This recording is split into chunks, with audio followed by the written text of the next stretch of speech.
Okay, firstly, thank you all for coming, and I was quite surprised the response is going to be so good. Okay, so thank you very much.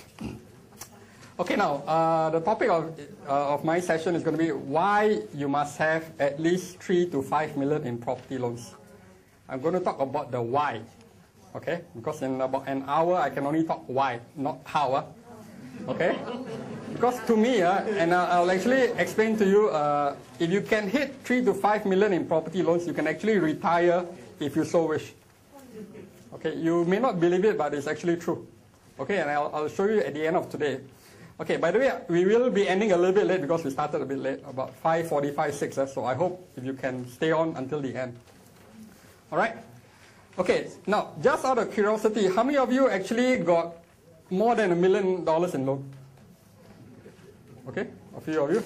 How many of you have actually any sort of target, you know, that in the next 5, 10 years, I must have a certain amount in borrowings? Do anybody set any targets? Okay, good. Because you see, usually what normally happens, and this was a mistake I made many years ago, that, you know, usually you set a target in the next 5 years, I want to buy maybe 6 or 7 properties. But we never ever set a target as to how much bank borrowings you should have. You see, at the end of the day, the number of properties is not important. The amount of your bank borrowings, I feel, is more important. Agreed or not? Okay, because you can have 10 properties, 1 million loan, and I can have 1 property, 10 million loan. Who is richer?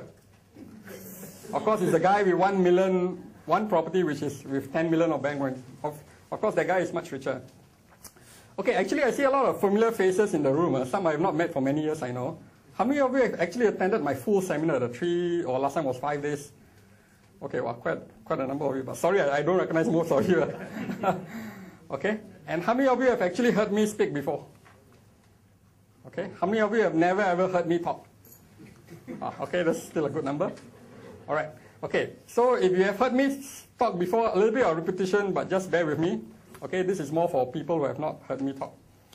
Okay, now, I've actually devised what I call the ultimate investor test. Okay, how many of you want to find out if you have what it takes to be a multi-millionaire? Okay, let me repeat. How many of you want to know if you have what it takes to be a multi-millionaire? Okay, very simple. To take this test, just have to do 2 things. Okay, firstly, can you all please stand up?